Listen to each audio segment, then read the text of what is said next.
હવે સમાચારો જોઈએ વિસ્તારથી ને સૌથી પહેલા એક ભીષણ આગના સમાચાર તમારા સુધી પહોંચાડવા છે। અમદાવાદ શહેરમાં આ આગ લાગી છે। ઘી કાંટા વિસ્તાર ભરચક વિસ્તાર છે। અહીંયા આગળ બજારો છે, દુકાનો છે, કાપડની ખૂબ બધી દુકાનો છે ને એવી જ એક કાપડની દુકાનમાં આગ લાગી છે। પંચભાઈની પોળ પાસે આ કાપડની દુકાનમાં આગ લાગી છે। ફાયરની ટીમ દ્વારા આગ ઉપર કાબુ મેળવી લેવાયો છે। દુકાનમાં કાપડ હતું અને આગ ઝડપથી પ્રસરી હતી। 4 ફાયર ફાઈટર ઘટના સ્થળે પહોંચી ગયા હતા। વધુ માહિતી સાથે કશ્યપ મારી સાથે જોડાયા છે। કશ્યપ, આગ કેવી રીતે લાગી, શું જાણવા મળી રહ્યું છે ને અત્યારે શું પરિસ્થિતિ છે, કેટલું નુકસાન થયું, જાનમાલની કોઈ હાનિ, કોઈ સમાચાર મળી રહ્યા છે? પંચભાઈની પોળ ઘી કાંટા વિસ્તારમાં જે કપડાની દુકાન આવેલી છે ને તેમાં આજે અચાનક જ લગભગ 4 વાગ્યા આસપાસ આગ લાગી હતી। કપડાની દુકાન હોવાના કારણે આગ જે છે તે ઝડપથી પ્રસરી હતી। આસપાસની દુકાનો જે છે તે ત્વરિત ખાલી કરાવવામાં આવી હતી અને ફાયર વિભાગને જાણ કરતા ફાયર વિભાગની 4 ગાડીઓ જે છે તે ઘટના સ્થળે પહોંચી હતી અને આગ પર કાબુ હાલ મેળવી લેવાયો છે। પરંતુ અત્યારે કુલિંગની પ્રક્રિયા જે છે તે કરવામાં આવી રહી છે જેથી કરી અને આસપાસની દુકાનો જે છે તેમાં આગ ફેલાય નહીં।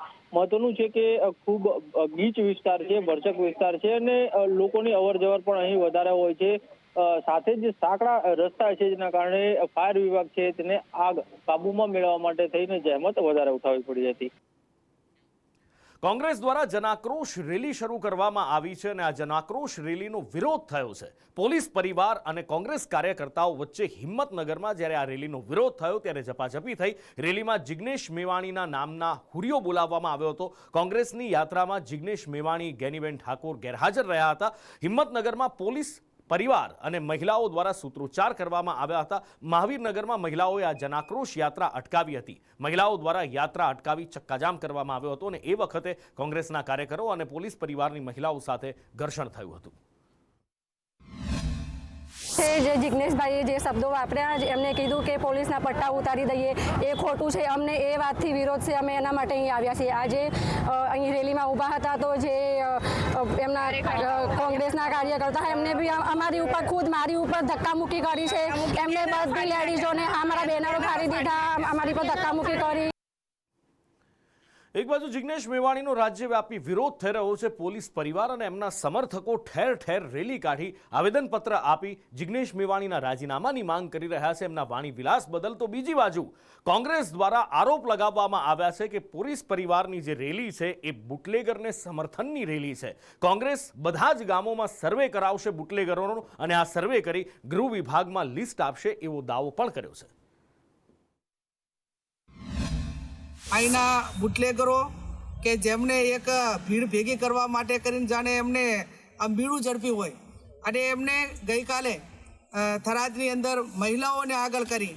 હું તો એ મહિલાઓને પણ વિનંતી કરું છું કે જે તમારા પરિવારમાંથી કોઈ નોકરી કરતું હોય કે જે હોય, તમને સ્વાભાવિક છે કે એમના માટે લાગણી હોય, એમાં એ લાગણી સાથે કોઈ એ રીતને થયું હોય તો તમારો જે કહે છે આત્મા કે તમારો જે કંઈ છે એ પણ દુભાય। પણ વાત એટલી છે કે તમે બધાએ જે રેલી કાઢી એ અમને પોતાને એવું લાગે છે કે બુટલેગરોને એને પ્રોત્સાહન આપવા માટે અને આ ડ્રગ્સ હોય, દારૂ હોય, ગાંજો હોય કે કેફી પદાર્થો વેચવાવાળાને પ્રોત્સાહન આપતું આ એક રેલીનું આયોજન કર્યું હોય અમને પોતાને લાગે છે। જે રીતે ગઈકાલે વિરોધ પ્રદર્શન થયું એમાં તો 100% લાગે છે જાણે પોલીસને એમના હપ્તા બંધ થઈ જવાના હોય અને હપ્તાની લાઈમાં કાલે પરિવારને આડે લાવી અને કાલે મોટા ભાગના ભાજપના હોદ્દેદારો હતા, જે ભાજપ સમર્થિત લોકો હતા, વેપારી દુકાનો બંધ કરાવનારા પણ એ આ ભાજપ સમર્થિત લોકો હતા અને આ એવા લોકો હતા જેના પર ભૂતપૂર્વ બુટલેગર રહ્યા હોય, ભૂતપૂર્વ ક્યાંક દવાની દુકાનમાં નાર્કોટિક્સ જેવી જે ગંભીર દવાઓ હતો એ વેચાણ કરતા, જેના પર કેસ થયા એવા લોકો હતા। કોંગ્રેસ દ્વારા એક બાજુ આરોપ લગાવવામાં આવી રહ્યો છે કે આ ભાજપ સમર્થિત વિરોધ પ્રદર્શન છે અને બીજી બાજુ દાવો એ પણ કરવામાં આવ્યો છે કે પોલીસની કામગીરી નિષ્ફળ છે અને આ રેલી પર સીધો આરોપ એ લગાવવામાં આવ્યો છે કે આ રેલી બુટલેગરોને સમર્થન આપતી રેલી છે। અને જ્યારે આટલા ગંભીર આરોપ લાગી રહ્યા છે, આખા રાજ્યમાં વિરોધ પ્રદર્શન થઈ રહ્યો છે અને એ વખતે ધારાસભ્ય જિગ્નેશ મેવાણીને ખુદ રાજ્યના પોલીસ વડાએ જવાબ આપ્યો છે। ડીજીપીએ કહ્યું છે કે જો કોઈ અધિકારી કે કર્મચારી પોલીસમાં ભૂલ કરે છે તો અમે છીએ, બહારના કોઈ વ્યક્તિ બોલી જાય એ ટોલરેટ કરવાની જરૂર નથી। ભૂલ કોઈ વ્યક્તિ કરે, કોઈ અધિકારી કરે, કોઈ કર્મચારી કરે તો એને નશ્વર કરવા માટે આપણે તો બેઠા છીએ. ડિપાર્ટમેન્ટના લોકો છે, પણ ડિપાર્ટમેન્ટના બહારના કોઈ વ્યક્તિ મારા અધિકારીને કર્મચારીને કોઈ કહી જાય, તમારા અધિકારી કર્મચારીને કહી જાય, તો એ ફોર્મ કરવાની કાંઈ જરૂર નથી. You are the leader of the force.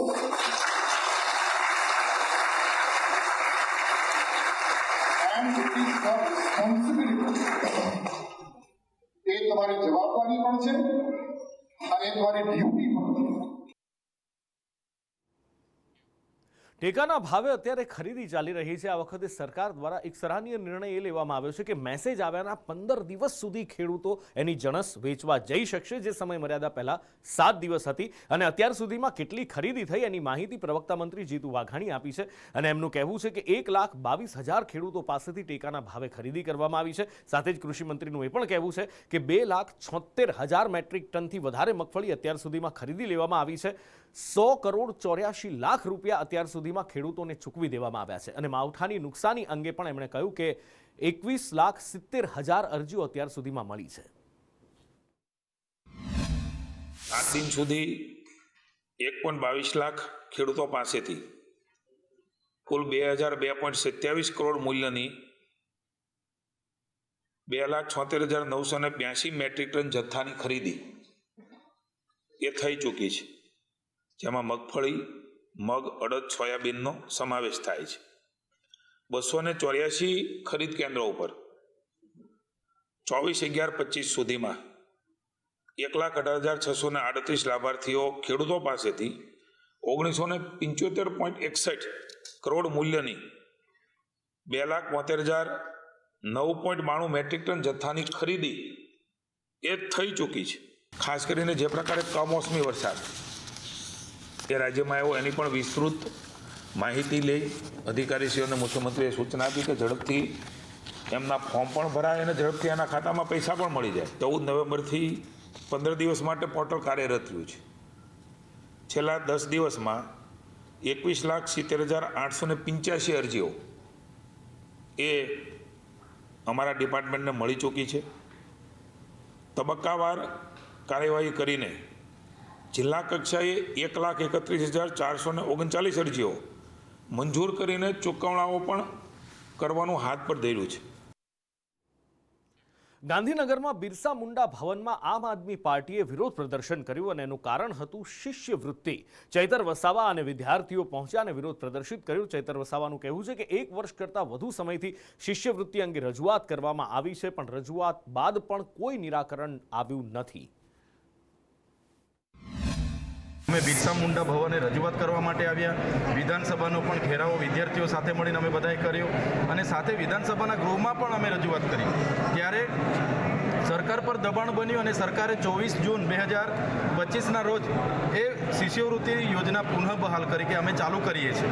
કેમ કે સામે કૃષિ મહોત્સવ, શાળા પ્રવેશોના કાર્યક્રમો હતા. એમને ખબર હતી કે ગ્રામ્ય વિસ્તારમાં વિરોધ થશે, એટલે એમણે પરિપત્ર બહાર પાડીને એમણે વાહવાહી લઈ લીધી. પણ આજ દિન સુધી 24-25ના એક પણ વિદ્યાર્થીના ખાતામાં એ પોસ્ટ મેટ્રિક શિષ્યવૃત્તિ જમા થઈ નથી. અને આ 25-26નું વર્ષમાં પણ ઘણા વિદ્યાર્થીઓ એડમિશનો લીધા છે, એમના ખાતામાં પણ એક પણ રૂપિયો આજ દિન સુધી જમા થયો નથી. ભારતીય જનતા પાર્ટીના એક કોર્પોરેટરે ગાંધીનગર વિજિલન્સ વિભાગમાં ગેરકાયદેસર બાંધકામની ફરિયાદ કરી છે. મહાનગરપાલિકાના અધિકારીઓ કામ ન કરતા હોવાનો આરોપ પણ તેમણે લગાવ્યો છે. ન માત્ર આરોપ લગાવ્યો પણ ફરિયાદ પણ કરી છે. સુરતના આ કોર્પોરેટર નરેન્દ્ર પાંડવ છે, જેમના દ્વારા આ ફરિયાદ કરવામાં આવી છે. એમનું કહેવું છે કે અધિકારીઓના પાપે ગેરકાયદેસર બાંધકામ થઈ રહ્યા છે. સાથે જ કઈ રીતે આ ગેરકાયદેસર બાંધકામ થાય છે એની પણ પોલ ખુલી છે. એમનું કહેવું છે કે આર્કિટેક્ટ જૂની તારીખ મૂકી અને પ્લાન પાસ કરાવે છે. સાથે જ મહાનગરપાલિકા કમિશનરને પણ એમણે વિજિલન્સ વિભાગની સાથે સાથે મહાનગરપાલિકા કમિશનરને પણ રજૂઆત કરી છે. જે પ્રમાણે કોટેજ ઇન્ડસ્ટ્રીઝની મંજૂરી લઈ અને ગેરકાયદેસર ઇન્ડસ્ટ્રીયલ બાંધકામો થઈ રહ્યા છે, તેની અંદર નહીં માત્ર સોસાયટીને પરંતુ સરકારને પણ નુકસાની જઈ રહી છે. એનું ગુજરાત વિધાનસભા વિરોધ પક્ષના નેતા દ્વારા પણ વિજિલન્સની અંદર મુખ્યમંત્રીશ્રીને તેમજ આયોગને પણ આ બાબતે રજૂઆત વારંવાર કરવામાં આવી છે, છતાં પણ કોઈ એક્શન લેવામાં નથી આવતી. ત્યારે એક ભારતીય જનતા પાર્ટીના કોર્પોરેટર દ્વારા જે આ અવાજ ઉઠાવવામાં આવ્યો છે એ અવાજને અમારું સમર્થન છે અને એ અવાજ ઠેઠ સુધી ઉઠાવે એવી અમારી લાગણી અને માંગણી છે. સુરતના કતારગામ ઝોનની અંદર ગેરકાયદેસર બાંધકામનો રાફડો ફાટ્યો હોવાનો કોર્પોરેટરે ફરિયાદ કરી છે. વિજિલન્સ ગાંધીનગરમાં ફરિયાદ કરી છે કોર્પોરેટર નરેન્દ્ર પાંડવ આપણી સાથે છે. સાહેબ, કેમ તમારે છેક ગાંધીનગર લગીને જવું પડ્યું? આ વાત મેં કમસે કમ લગભગ 1.5 વર્ષ પહેલાં શાલિનીબેન કમિશનરબેનને રજૂઆત કરેલી, કામિનીબેનને રજૂઆત કરેલી, પણ આનો કોઈ આજ તારીખ સુધીમાં નિવારો આવ્યો નથી. એટલે પ્રજા મને રજૂઆત કરે છે કે નરેન્દ્રભાઈ, તમે જો અનલીગલી કરવા દેતા હો તો આપણે જે કતારગામમાં વિકાસ કરવો હોય તો વિકાસ ક્યાં આધારે થશે? એના કારણે મારી પાસે પ્રૂફ આવ્યા અને પ્રજાએ મને આપેલા છે, મેં નથી આપ્યા. ને એને કારણે આ બદનામ થઈ રહ્યો છું. હું કોર્પોરેટર તરીકે, હું ભલે ભારતીય જનતા પાર્ટીનો કોર્પોરેટર છું, મને ગૌરવ છે, પણ ગૌરવ છે તો મારે ખોટું થતું હોય તો મારે રજૂઆત અધિકારીને કરવી પડે. સરકારી જગ્યા પર દબાણનો પણ તમે ઉલ્લેખ કર્યો છે. હા, 100% શોભા. 2 વર્ષ પહેલાં પણ કીધું છે, અત્યારે હોટલ ખુલ્લેઆમ ચાલે છે.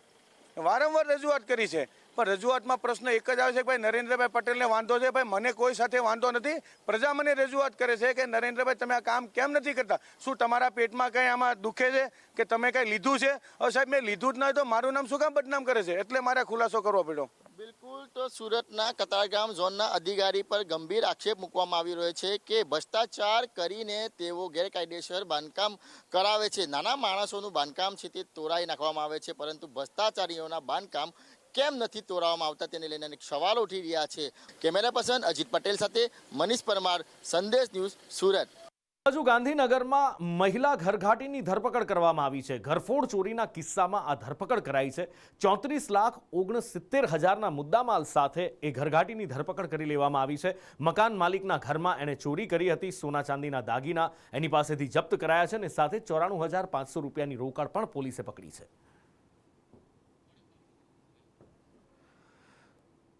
કોઈને પણ કામ પર રાખતા પહેલા પોલીસમાં એનું રજિસ્ટ્રેશન કરાવવું ખૂબ જરૂરી છે અને જો ન કરાવો તો શું થઈ શકે એનો આ દાખલો છે. દરેક વ્યક્તિ બેઈમાન છે એ કહેવાનો કોઈ ઈરાદો નથી, પણ કોણ બેઈમાન છે ને કોણ ઈમાનદાર છે એ આજના જમાનામાં ઓળખવું ખૂબ મુશ્કેલ બની ગયું છે. અને એટલા માટે જ્યારે પણ કોઈને ભાડુઆત અથવા તો ઘરઘાટી તરીકે અથવા તો ઘરના કામ કરવા માટે રાખવામાં આવે છે તો એનું રજિસ્ટ્રેશન ખૂબ જરૂરી છે, એની ખરાઈ કરવી ખૂબ જરૂરી છે. વધુ માહિતી સાથે હિરેન રાવલ સહયોગી સંવાદદાતા મારી સાથે જોડાયા છે. હિરેન પાસેથી વિસ્તારથી જાણીએ કે કેવી રીતે આ મહિલાએ ચોરીને અંજામ આપ્યો હતો અને કેવી રીતે પોલીસ એના સુધી પહોંચી. હિરેન, બીજો આ પ્રકારનો ઘટનાક્રમ ગાંધીનગરમાં સામે આવ્યો છે. અગાઉ દિવાળી સમયે ઘરકામ કરવા માટે બોલાવેલા 3 લોકોએ આ પ્રકારે ઘરમાંથી હાથ સફાઈ કરી હતી અને આ બીજો એક કેસ એવો સામે આવ્યો છે કે જેમણે ઘરકામ એટલે ઘરઘાટી તરીકે કામ કરનાર જે મહિલા હતી એ મહિલાએ ઘરમાંથી આ દાગીના અને કેટલીક વસ્તુઓ ચોરી હતી, રોકડ રકમની પણ ચોરી કરી હતી. આ મહિલા જ્યારે આ સોના ચાંદીના દાગીના વેચાણ માટે ગઈ ત્યારે પોલીસને બાતમી મળી હતી ને પોલીસે શંકાના આધારે એની પૂછપરછ કરતા જે વસ્તુઓ મળેલી હતી એ વસ્તુઓ જપ્ત કરી અને એનું વેરિફિકેશન કરતા ધ્યાને આવ્યું હતું કે આ જે ચોરી અગાઉ થઈ હતી એ જ જગ્યાની આ વસ્તુઓ છે અને એ ચેક કરતા અંદાજે લગભગ 34 લાખનો જે મુદ્દામાલ છે એ જપ્ત કરવામાં આવ્યો છે. એમાં રોકડ રકમ છે 94,000ની, એ પણ પોલીસે જપ્ત કરી છે. મહિલા આરોપી જે છે એની પણ ધરપકડ કરી છે. સેક્ટર 7ની આ મહિલા છે એ રહેવાસી છે અને એણે આ પ્રકારનું કૃત્ય કર્યું હતું. ગાંધીનગર એલસીબી તપાસ દરમિયાન એને માહિતી મળી હતી અને ફરિયાદ ઉપર એલસીબી કામ કરી રહી હતી. અમદાવાદમાં એર ઇન્ડિયાનું પ્લેન ક્રેશ થયું હતું અને એક મોટી હોનારત થઈ હતી. એના આટલા મહિના પછી હવે એરપોર્ટ પાસેની ઊંચી બિલ્ડિંગો તોડવાની સૂચના આપી છે. સુરક્ષાને ધ્યાનમાં રાખી 13 બિલ્ડિંગ તોડી પાડવામાં આવશે. ઊંચાઈના નિયમના ઉલ્લંઘન સામે એએઆઈ અને ડીજીસીએ કાર્યવાહી કરી છે. અમદાવાદ મ્યુનિસિપલ કોર્પોરેશન, ઔડા સહિતને એરપોર્ટ ઓથોરિટીએ સૂચના આપી છે. ટેક ઓફ લેન્ડિંગ વિઝિબિલિટીમાં જોખમનો ભય હોવાનું કહેવામાં આવી રહ્યું છે. વધુ માહિતી સાથે સહયોગી મારા કૃષ્ણા લાઈવ જોડાયા છે. કૃષ્ણા, સવાલો ઘણા બધા થાય છે. એક બાજુ સુરતમાં પણ આપણે જોયું છે આ તંત્ર ક્યાં ઊંઘે છે? સવાલ એ થાય છે, બિલ્ડિંગો બની જાય છે, લોકો એમાં વર્ષોથી રહેતા હોય છે, એક દુર્ઘટના પછી શું એરપોર્ટ ઓથોરિટી ઓફ ઇન્ડિયા કે ડીજીસીએને દેખાય છે કે આ બિલ્ડિંગો નડતરરૂપ છે? અત્યાર સુધી ક્યાં ઊંઘતા હતા? સ્વાભાવિક સવાલ થાય.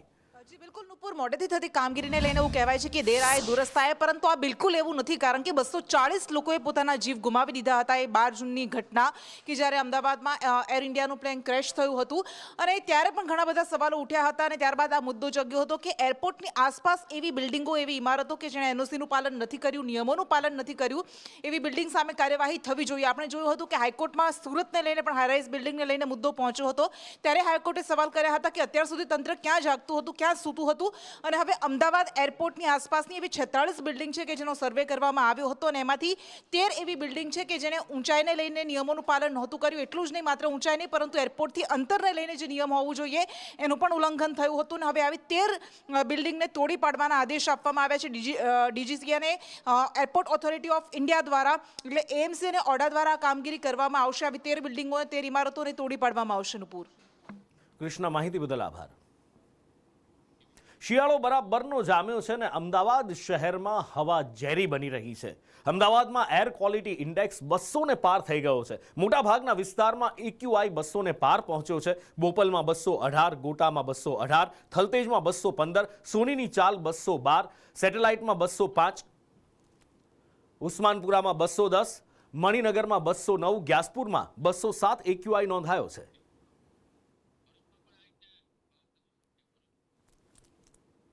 આ બાજુ ભરૂચમાં પણ હવા પ્રદૂષિત થઈ છે. કલેક્ટર કચેરીની બહાર લગાવેલા બોર્ડમાં AQI 513 પહોંચ્યો છે.